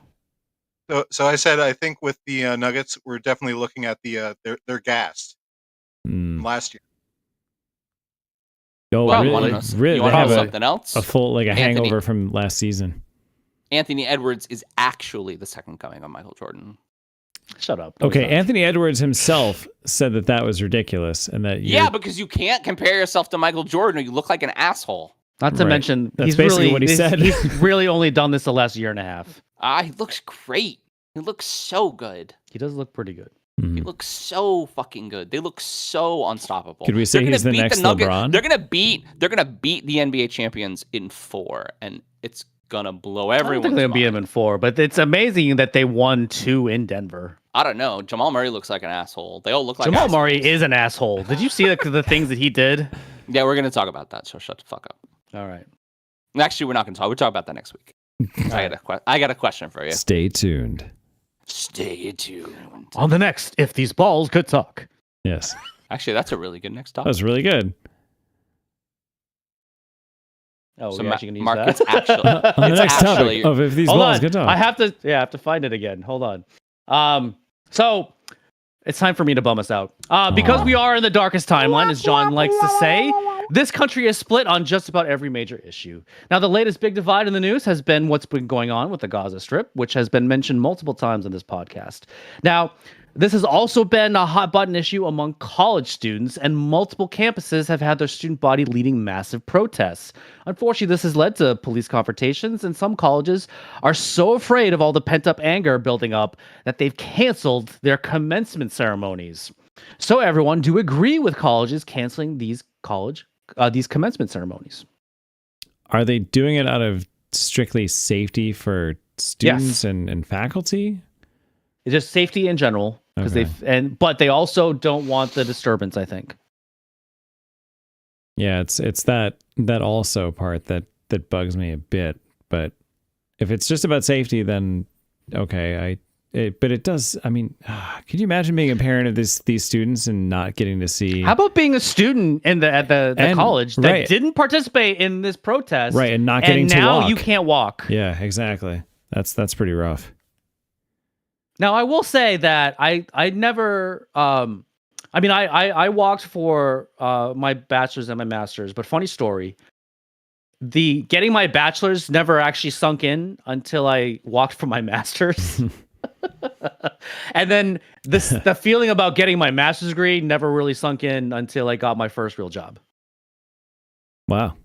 So the actual takes a while. walking of commencement. I mean, do you guys? Some of you guys remember commencement? Just especially when you have a bachelor's degree, you're just sitting in some cases the bright sun all day, just waiting for your name to be called. I remember going to the house afterwards, and we all had that suntan line Yep. from our cap. Yes, I had that. It was the worst sunburn I've ever had. But getting my master's was so much better because you get they do those announcements first, and then I was out of there. All right. There you go. And because this topic's important, I'm gonna fuck it all up. It's fine. What do we think about the conversation that all of this turmoil in college campuses is caused by bad state actors? and kind of the manipulation of, honestly, 20-year-olds, idiots, right? So 20-year-olds are all idiots. Misinformed. Misinformed idiots. Misinformed idiots, and kind of appealing to their zennial nature where everything is an issue, and this issue is so important, and just to cause turmoil in America. I mean, anti-humanitarianism and like denial of aid causing minor genocide seems like a pretty big issue, though. I mean, if that's what they're really protesting about. Well, from their perspective, I mean, they're not getting all the information, right? That's we're calling them misinformed. Right. So all they see is Israel bombing Palestinians. Right. Mm-hmm. So is John saying, right, it's like they don't know all the facts, there's a serious conversation going on in the news media right now. And keep in mind, we're not condoning Israel doing that. Yeah. In fact, we've actually said on this show how fucked up that is. That's very bad. But the conversation is this students at Columbia University having actual feelings, or is there someone pulling strings like there was in the elections in 2020? Right, and that's proven, right? We know I don't know if we're ever going to find that out. I mean, because what do they expect to gain from this? I mean, are you implying that someone's paying them to protest? I'm not implying someone's paying them to protest. I'm implying that someone is on their message boards. Someone with ulterior motives is organizing inflammatory things are organizing them.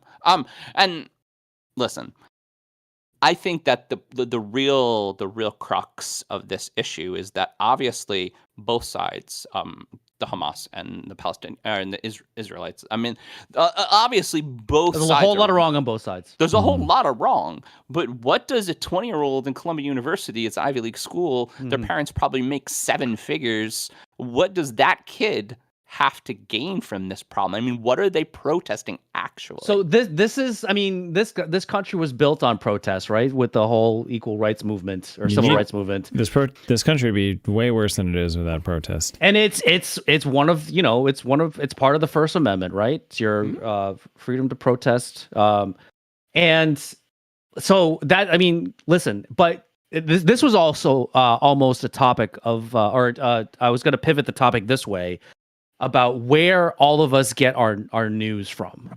Like, I am one of the few people, I think, that still watches both the local and the national news on television. I don't know where you guys get, but think about where a 20-year-old gets their news from. Probably not from TikTok. Yeah. Yeah. Which might be banned in a few months. And that's it. And I mean, honestly, right? There are a lot of like news platforms that are manipulated. I mean, we know TikTok is manipulated. We know X is manipulated. We know it is. It's not even manipulated. It's the fact that you are following all these social influencers that want to voice their own opinion. They have millions of followers and they're misinformed. So it's just the worst game of telephone ever. It's an echo chamber, yeah. And you're algorithmically stuck in exactly what you want to hear, or at least what you don't want to hear, which makes you angry, which is what they want. Is this what we need to go viral on TikTok? Because we just need to start saying stupid shit? Yeah. Maybe. And have people start believing us? And I mean, I guess let's try to stay with the facts. I mean, what are these clearly upper class,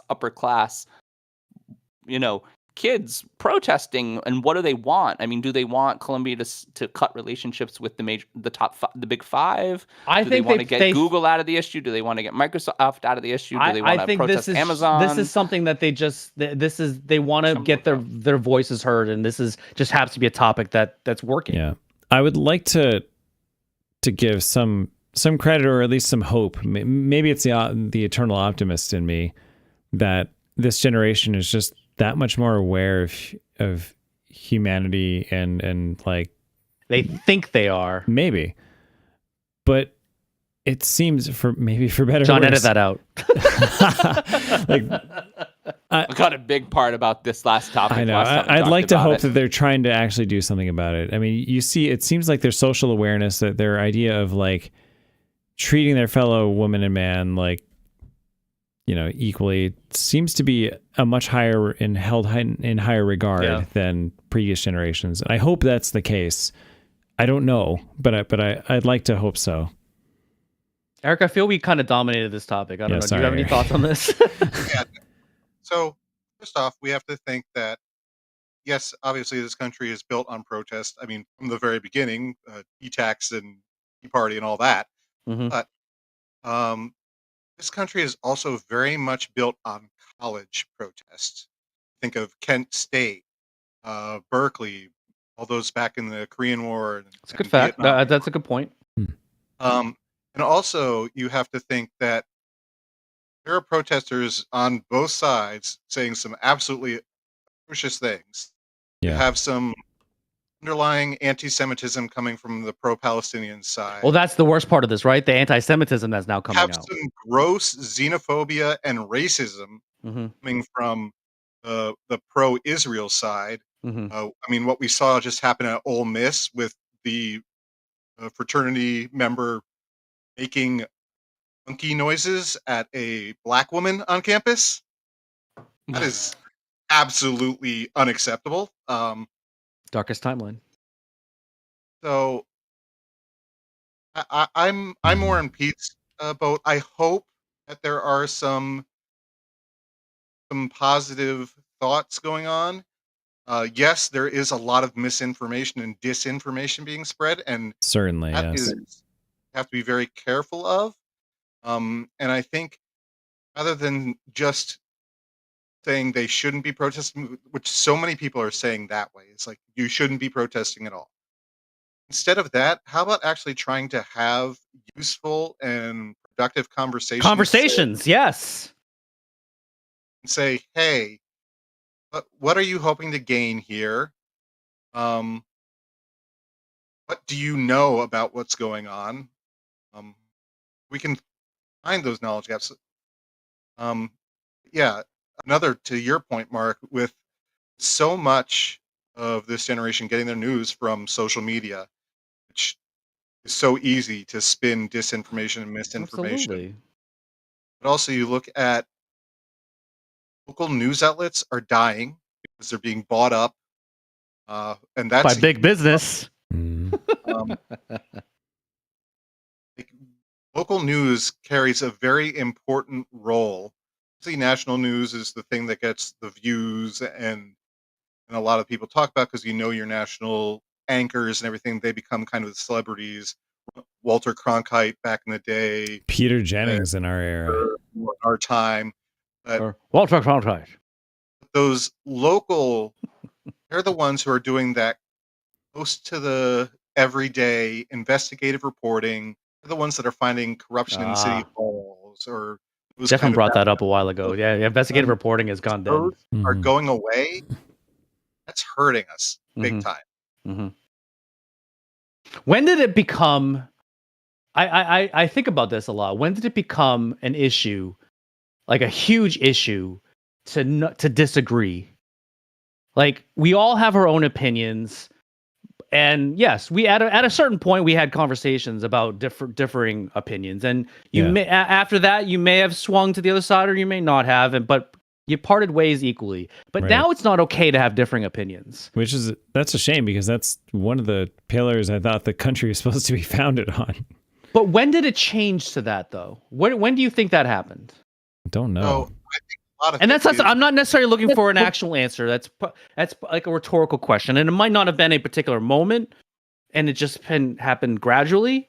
But it just seems like we're not allowed to. We're all supposed to have the same opinion now, and that's what everyone thinks. Like, no, it's either my opinion or you're wrong. Everybody's voice is amplified, right? Everybody's voice. Well, the loudest Yeah. voice is the ones that's heard too. I mean, that's another problem. Yeah, I think Go ahead, Derek. I'm sorry. another big issue with this is it used to be considered a sign of strength if you were willing to admit that you were wrong and pivot and have your opinion grow and change. Yep. And now it's Now weakness. it's viewed so much as a sign of weakness. If your Mm. opinion changes, if you admit you're wrong, like you're not allowed to do that anymore. And that makes Does- conversations almost feel sometimes impossible. Does the Well, I'd like- internet? Go ahead. I was going to say, does the internet bolster that philosophical shift? I think it's more that and maybe not the fact, and not even that, because that's what I'm saying. I agree that if everybody's voice is louder, if everybody's voice matters, then nobody's voice matters, right? We're going to take a page from The Incredibles. But I think that the real issue is that zealotry on any side is, I mean, that's the thing that I dislike, right? I don't like anybody who believes aggressively strongly on either side of the aisle, because those They're all corrupt.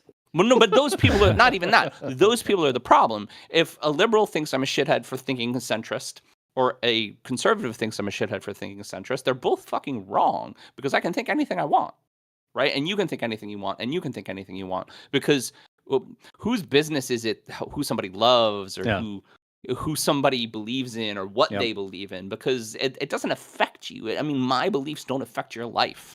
And I think the problem is that view, if you don't pick a side, right, or if you pick the wrong side, you are considered wrong.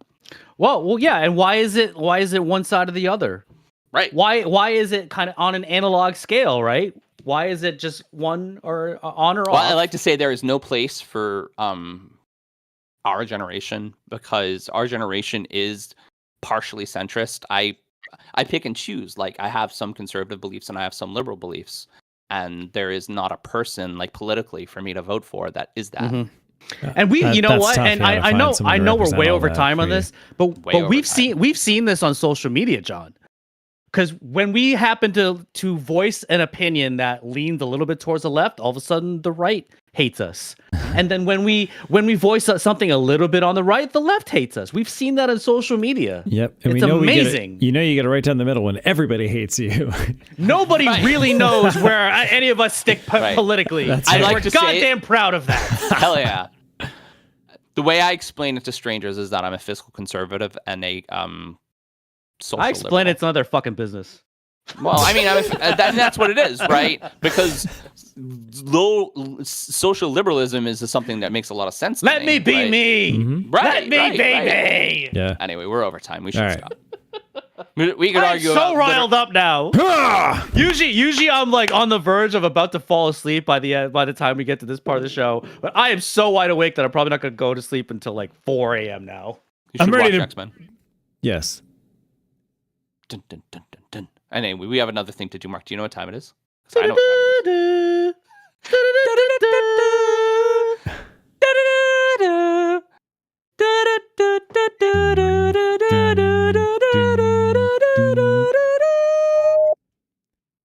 It's the final topic.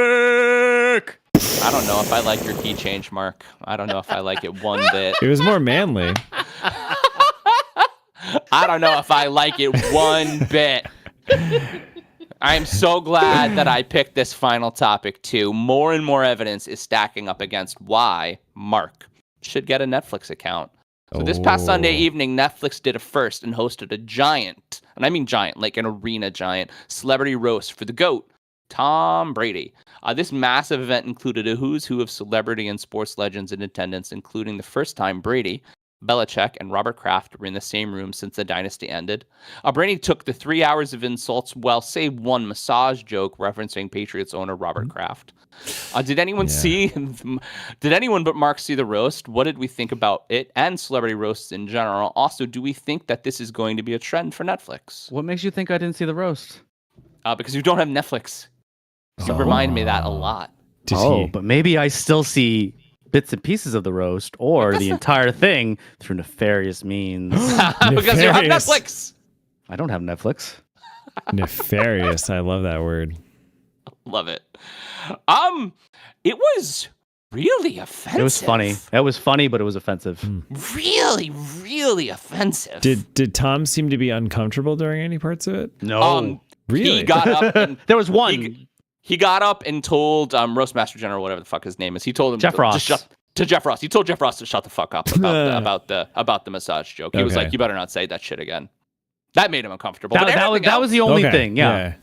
Everything else he kind of rolled with. I mean, they made fun of his marriage a lot. They made fun of him being not a washout, but him retiring a lot. They made fun of his losing all his money in crypto a lot. He lost so much money in crypto. Nikki Laser called Gronkowski an idiot like 10 times. It's fucking hilarious. I mean, the show itself was very funny, but very, very offensive. I feel like I Holy need shit. to watch this now. I've heard parts from it, but I haven't watched the whole thing. The Nikki Glaser set was amazing, but I Okay. think she's really fucking funny. She's pretty funny. Now this was one good thing about it being on Netflix was the fact that they essentially could go all out. There were no Jesus censors Christ. associated with it because before it was on cable. It was on Oh. Comedy Central. Which is And- more lax than some, but not completely. Right. But it was still censored. Now keep Yep. in mind it was edited for content maybe after the fact. There were times when Comedy Central would actually shoot them unedited and uncut. But that was usually at like 2 a.m. or Right. something Yeah, like it's gotta that. be after a certain time. But it was still a little bit edited because there were certain topics that you weren't allowed to talk about being still on basic cable, so on and so forth. There are no such rules on Netflix. FCC does not monitor Netflix as far as I mean, know. Pete, you need to watch it. Yeah, It I was don't really think they funny. do. There were a lot of really good sports jokes. There were a lot of really good, like, anti-Tom Brady jokes. Eli Manning said he didn't want to go because he didn't want to roast Tom Brady a third time, which I thought was Yep. really funny. Oh, I love that's that- funny. That was my favorite That's one. funny. I did hear that one, yeah. And I Drew Bledsoe, great person to have on it because he was the guy in New England. Apparently, he has a personality. I didn't know that. I And he knew that produces was in great there. wine. The only person that I think actually would have been kind of funny because he's just a really funny dude would be Ryan Fitzpatrick because he was the rival of Tom Brady on every single AFC East team. Was he? He was. He was on the Bills, the Dolphins, and the Jets. So he Rival lost. might be a little bit strong. Okay, fine, because you guys kick the shit out of all of us all the time in all those teams, but that's I mean, But wouldn't that make him the most Brady, salty? When Brady becomes an analyst, then Ryan Fitzpatrick is going to be his rival because Ryan Fitzpatrick is just fucking awesome. Oh, that'll be fun. Did you see that Belichick's new job is on the Manning cast, which I think really, really hurts your soul, but not mine. It makes my Not soul really. happy. I actually Not really. kind of He's great for TV. He I'm really kind of is. excited I for mean, that actually. I Yeah. think it'll be great. I think he'll be very. He was not funny in the roast. He was the most unfunny part. course not. But they did have to Oh, let him no. speak. But I think he'll do good on the show. Belichick is one of those people where he's funny on an individual basis, but when you put him in front of a crowd, then the only time that he's funny is when he's unintentionally funny. Look up the time when they asked Bill Belichick about what his favorite holiday was, and he went on for like 20 minutes in an NFL press conference about Christmas. How it was He his did favorite go time on. of He year. loves Christmas. He So loves he really, Christmas. really loves Christmas. Again, unintentionally funny. Yes. So, There's no make up. Yes. Yeah. do we It is do we kinda that think humor. that in Netflix's game plan to take over the world, that things like roasts and comedy shows in general, major specifically hosted celebrity comedy shows, are going to be a strategy? Yes. Sure. Use your Yes. non-FCC regulated leverage to put on all this stuff. And more money than God. I Actual Please. agreement, like a business agreement to make more Yeah. roasts. I mean, Yeah, hey, why not? I think that's what the public wants. They want to see more shit like that. I mean, fuck, if we could do that on this show, then we would do it, right? Yeah. Um, Is this the next evolution of Netflix though? Like, right? Last episode we were talking about the Tyson fight being a big pay-per-view, or not? No, it's not even a pay-per-view thing. It's just on Netflix. That's I a think big that move. Netflix adapting, and Netflix is adapting. Yeah. I think that's Remember, smart. this is this is the company that once just mailed out DVDs. Yep. Well, and you think about it, we're Mm-hmm. in a stage where Time Warner and Fox are banding together to do a massive sports network. I mean, all of the NBA playoffs, and all of the NHL playoffs are on Max right now. Everybody is trying to grab market share. Yeah. And There are I rumors think of that they can. yeah. There are rumors of Paramount and Peacock merging. Like what? Because they have to. That doesn't make sense. I don't see those No. mixing. That's like trying to fuse two atoms. I thought it was together, Paramount. right? That's Wait, not- that's Paramount's not just trying to easy merge do. with everyone because there was times yeah. there was a story that Paramount was going to merge with Time Warner as well. Paramount just wants to suck up something. I mean, this is literally season Okay. 4. It's literally season 4 of the morning show where network television is banding together to not get canceled. Yeah. Mm. It's crazy. That's all that's actually happening. More power to Netflix. I still don't have an account. might get it when WWE goes How did on you when Raw. How did you watch it, Mark? I have ways. They cracked down on that. I'm You can't share very passwords interested in anymore. this. That's not. I did not look at it directly on Netflix. All right. I'll show you how. Because I watch news, I watch late night shows, and I'm on social media. Based off of all of that, you pretty much see the entire fucking roast. I was gonna say, did you do like the free samples thing where my dad would always It's essentially the highlights. Yeah. Yeah. I was My gonna dad would say, It's like It's watching three- Sports Center for roasts. Yeah. It's 3 hours. You didn't watch the whole thing on No, of course I YouTube. didn't watch the No. whole thing. Yeah, that's the my dad at the Erie County Fair method of getting 3 full meals during the day by just walking around to every single vendor and getting a free sample of something. We should definitely end this topic on that. Time, I guess. So that has been our topics. As a reminder, we broadcast these live on YouTube at Thursday night on 9:30 Eastern, 6:30 Pacific. If you can't catch us live, feel free to watch us on our YouTube channel, www.youtube.com 9:45 these days, you guys. /@IfTheseBallsPod. And don't forget to subscribe to us by clicking that little bell. We would like to thank our guests for joining us this week. Thank you, Eric. Thanks, Eric. You can follow or like us on our socials at IfTheseBallsPod on X, Instagram, Facebook, Threads, and TikTok. Our website is www.iftheseballscoulddtalkpod.com. This is Mark Pescian from my partner Sean Campania and producer Pete Steffen.